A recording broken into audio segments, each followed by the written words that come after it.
जय मसीह होननानै बयबो नायगिरि नोंथांमोनखौ खुलुमहरबाय आरो लोगोसे फिन बरायबाय। ख्रिस्ट'नि आंगो नोंथांमोननो लागै मोनसे दुखुनि रादाब लानानै फैदों।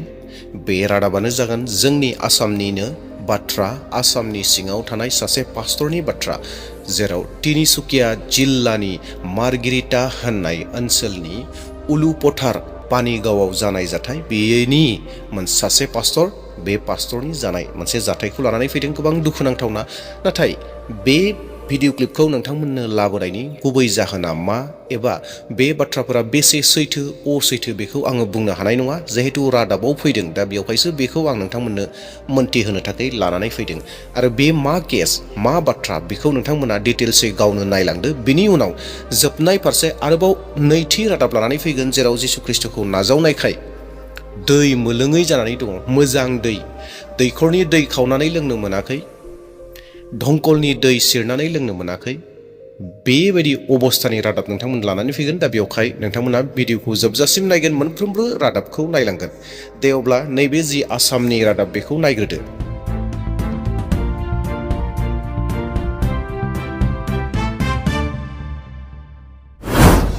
মোৰ মাহেকীয়া হৈ থাকোঁতেও সি মোক ধৰ্ষণ কৰিছে। মোৰ মাহেকীয়া হৈ আছিলে তেতিয়াও সি এনেকা কৰিছে। মোৰ হাত ভৰি বান্ধি লৈ সি মোক বেয়া কাম কৰিছে। মোৰ হাত ভৰি বান্ধি দিছিলে, মই একো ক'ব নোৱাৰিলোঁ। 16 বছৰীয়া যুৱতীক 10 দিন ধৰি ধৰ্ষণ খ্ৰীষ্টান ধৰ্মগুৰুৰ। তিনিচুকীয়াৰ মাৰ্ঘেৰিটাত পোহৰলৈ আহিছে এটা জঘন্য ঘটনা। উলুপথাৰ পানীগাঁৱৰ নিবাসী আইজাক হাপাত নামৰ খ্ৰীষ্টান গুৰুজনৰ বিৰুদ্ধে উত্থাপন হৈছে ভয়ংকৰ ধৰ্ষণৰ অভিযোগ।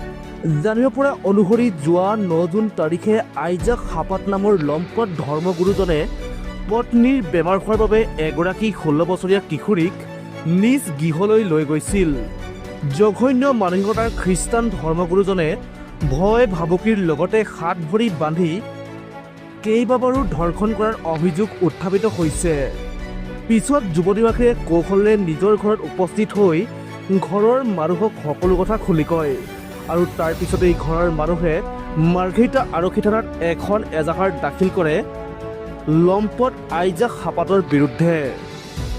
পানীগাঁও বাসিন্দা আইজাক হাপাত, যি নেকি আমি যাক নেকি ধৰ্মগুৰু বুলি হিচাপে মানো, আমি সন্মান কৰোঁ, সি আমাৰ ভনীজনীক, তাৰ পত্নী মানে অসুস্থ হৈ আছে, বেমাৰ আছে, কিবা এনেকুৱা কৈ অলপ দিন কামত সহায় কৰিব বুলি তাৰ ঘৰত লৈ গৈছিলে।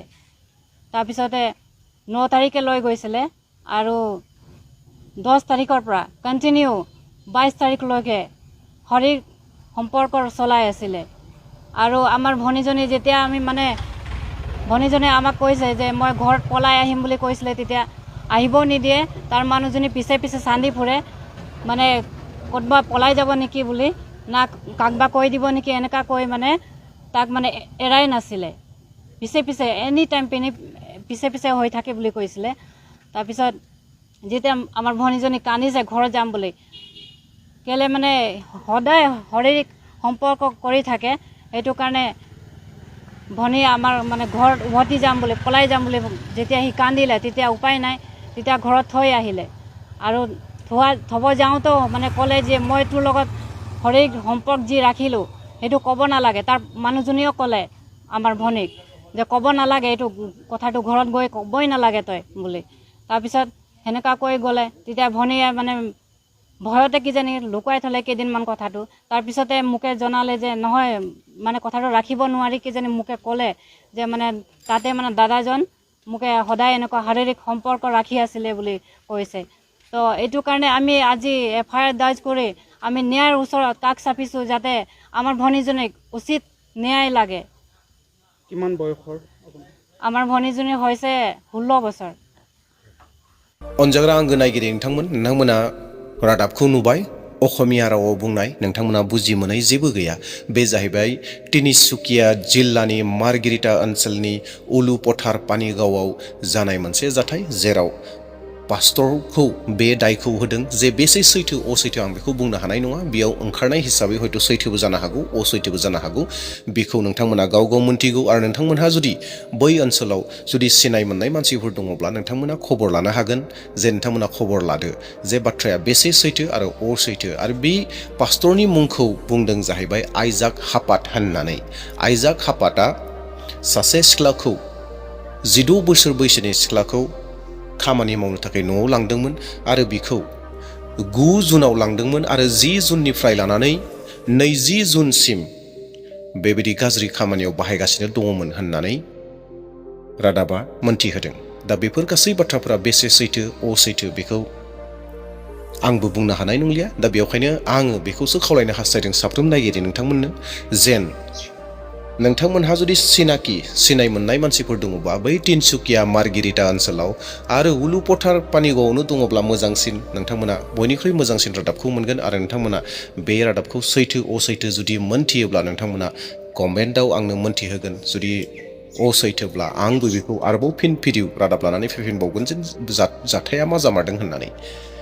दा फैबावदो, नोंथांमोननो नैथि रादाबखौ लानानै फैदों। नैथि रादाबखौ नायदो। बे नैथि रादाबाव गोबां दुखुनांथावना, जेराव जिसु ख्रिस्ट'खौ नाजावनायनि थाखाय गामिनि सुबुंफोरा दैखराव दै खावनो होआखै, दैखरनि मोजां दैखौ मोलोङाखै। जिसु ख्रिस्ट'खौ नाजावनायनि थाखाय दंखलनिफ्राय दै मोलोङाखै। बेबायदि मोनसे रादाब लानानै फैदों। गोबां दुखुनांथावना। दा बेयावखाय ख्रिस्ट'नि आंगोफोर, नोंथांमोना बे भिडिअ क्लिपखौ नायग्रोदो। बेनि उनाव जोबनाय फारसे माखासे बाथ्राफोरखौ नोंथांमोननो मोनथिहोहैसिगोन, जेन नोंथांमोनाबो मोजां मोनथियो आरो बिथांमोननि थाखाय आर'ज खालामनो हायो। जों जेन आर'जनि गेजेरजों हेफाजाब होनो हायो, बेनि थाखाय नोंथांमोना भिडिअ क्लिपखौ नायदो। बागनपालपुर सपारा में जो दीदी पानी भर रही है, पीने के लायक भी नहीं। देख सकते हैं कितना गंदा पानी है। इतना गंदा पानी ना पीने के लायक है, ना ही नहाने का। ये जो वीडियो में आप देख रहे हैं, ये महिला पानी भर रही है। ये पानी इसलिए भर रही है क्योंकि इनको साफ पानी से वंचित किया गया है। ये अपने विश्वास के कारण इस तरीके के दुख को झेल रही है। गांव वालों ने इनका पानी का जो स्रोत था उससे इनको वंचित किया है। इसलिए जो पानी आपको दिख रहा है इसमें बैक्टीरियल इन्फेक्शन होगा और ये पानी गंदा होगा, पानी साफ़ नहीं है। इस पानी को देख के ही हम इसमें उतरना नहीं चाहेंगे, लेकिन आपको बताते हुए मुझे बहुत दुख हो रहा है कि ये बहन इस पानी से अपने प्यास को बुझा रही है। और ये ऐसा इसलिए हो रहा है क्योंकि कुछ लोग जो सोचते हैं कि ये जो पानी है उस पर उनका अधिकार है। मैं उनको कहना चाहूँगा, ये पानी तो ईश्वर ने बनाया है। इस पानी को देने वाला ऊपर वाला है। उसने हर एक मानव के लिए इस पानी को रचा था। आज ये लोग इस पे अपना अधिकार जता रहे हैं। मैं आपसे निवेदन करना चाहूँगा कि आप में से जितने लोगों को ये बोझ आता है कि आप इस बहन को अपना सहयोग देना चाहते हैं, इनके लिए एक बोर खोद के देना चाहते हैं, तो मैं ये निवेदन करना चाहूँगा कि आप आगे आएँ और इस बहन के लिए करें। ऐसे बहुत सारे लोग हैं जो इस तरीके के सताव को झेल रहे हैं। तो ये जो पानी जो हमारे ईश्वर के द्वारा बनाया गया है और इस पानी की आशीष उनको मिलना है। सो मेरा निवेदन है कि आप इस बात के लिए परमेश्वर की अगुवाई में आगे आ सकते हैं। जानांगौ बे भिडिअ क्लिपखौ नुनानै गोबाङानो दुखु मोनदों आरो जेब्ला आं बे भिडिअ क्लिपखौ नुदोंमोन आंबो गोबां दुखु मोनदोंमोन। जेराव जिसु ख्रिस्ट'खौ नाजावनायनि थाखाय बिथांमोना गुबुन माबा मोनसे दायनिगिरि जानायनि थाखाय बेबायदि बन्चित जानो गोनां जादों। बे नङा अनजाग्राफोर, बे जाहैबाय जिसु ख्रिस्ट'खौ नाजावनायनि थाखाय बिथांमोना गोग्गो दै मोलोङाखै, दैखरनि दै मोलोङाखै, दंखलनि दै मोलोङाखै, मोजां दै बोहैनायनिफ्राय बिथांमोना लानो मोनाखै। बे जाहैबाय इसे खुरनानै गावसोरनो थांना थानो थाखाय जुदिअ बेक्टेरियाजों बुंफबनाय, जुदिअ गाज्रिजों बुंफबनाय, अब्लाबो बेखौ बिथांमोना फिल्टार खालामनानै माबा मोनसे खालामनानै हयथ' बिथांमोना बेखौ बाहायगासिनो दङ। उपाय गैया, जिहेतु थांनानै थानो नांगोन।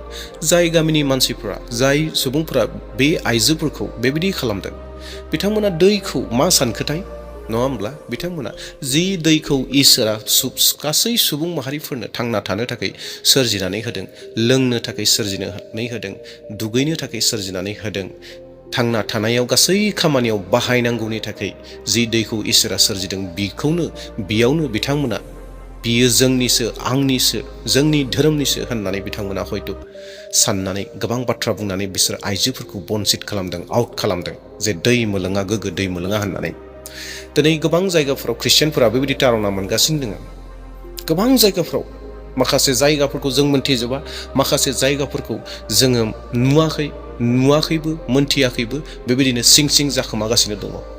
दा दिनै जे नोंथांमोना नुदों बे बिसयाव दा जोङो मानो नुनोल' नायनोल', बे जाहैबाय जों जेन आरजनि गेजेरजों बिजों बि हेफाजाब होज्लायनो हायो, बे थांखिनि थाखायसो आंबो बेफोर गासै भिडिअ क्लिपखौ नोंथांमोननो लानानै फैयो, जेन जों हेफाजाब होनो हायो आरो जों जेन बैफोरबायदि दुखुफोरनिफ्राय, बैफोरबायदि समयसाफोरनिफ्राय इसोरनि आशीर्बादनि गेजेरजों जों जेन सैसोलांनो हायो, गनो हायो, बेनि थाखाय जों बिजों बे हेफाजाब होज्लायनो नांगोन। जि जाथाया जादों बे जाहैबाय बागालपुर सालपारा होननाय गामिनि मोनसे जाथाय आरो बे गामिया बबेयाव दङ आंबो एक्जेक्टयै नोंथांमोननो मोजाङै दिन्थिनानै होनो हानाय नंलिया एबा बुंनानै होनो हानाय नंलिया।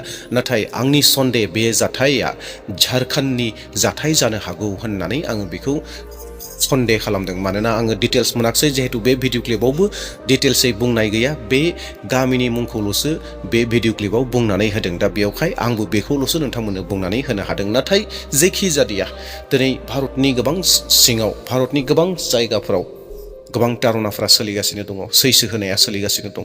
मानो? बेफोर जाहैबाय दिनै जिसु ख्रिस्ट'आ बुंखादोंमोन जे जोबनाय बोथोर फारसे बेफोरबायदि जागोन जेराव आंखौ नाजावनायनि थाखाय समाजजों मुगैजागोन, हारिजों मुगैजागोन, हमजागोन, जेल जानो गोनां जागोन, थैनो गोनां जादों होननानै जिसु ख्रिस्ट'आ बुंदोंमोन आरो दिनै बेनो जागासिनो दङ। आरो जिसु ख्रिस्ट'आ बे बाथ्राखौ माब्ला बुंनो गोनां जादोंमोन?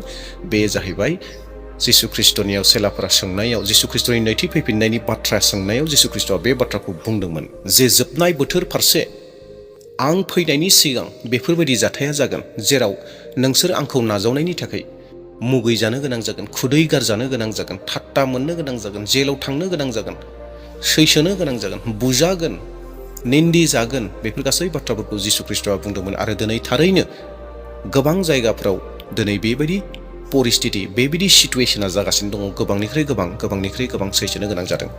दे अब्ला अनजाग्रा ख्रिस्ट'प्रिय नोंथांमोना बे भिडिअ क्लिपखौ नुनो मोनबाय आरो नोंथांमोना एसेब्लाबो गोसोआव दुखु मोनदों। दा जोबनायाव बेखौनो खावलायनो हास्थायदों, नोंथांमोना आर'जआव थागोन, आर'ज खालामनानै होगोन। नोंथांमोननि आर'जजों बिथांमोना जेन बेफोरबायदि समयसानिफ्राय उदांस्रि जानो हायो आरो लोगोसे आसामनि जि जाथाय जानाय, बे जाथाया बेसे सैथो असैथो नोंथांमोना मोनथिसिगौ। दा बेयावहाय कमेन्टआव नोंथांमोना मोनथिहोदो आरो लोगोसे जोबनायाव खावलायनो हास्थायबाय, भिडिअखौ मोजां मोनदोंब्ला लाइक खालाम, शेयार खालाम आरो जायफ्रा चेनेलाव गोदान फैदों चेनेलखौ साबस्क्राइब खालामदो। Thank you.